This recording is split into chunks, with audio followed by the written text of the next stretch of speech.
Hello, 4x4 machinist here. Here's an update on the Gearless hit and miss crank. The turning went really well. I was quite surprised at how well this thing turned between centers with that plug in the middle of it. Here's a fixture that I'm working on. It needs to be saw cut so when you put it in a chuck, it squeezes. So the way this is going to work, you put this crank in here. And there'll be a couple of pegs in here to drive it, and that'll squeeze on that, and that's how I'm going to turn the throw in it.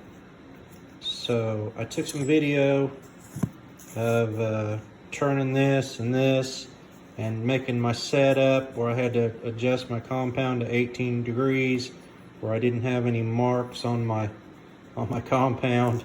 So if I can figure out how to do it, I'll try to insert those videos into this one. Stay tuned for part 3.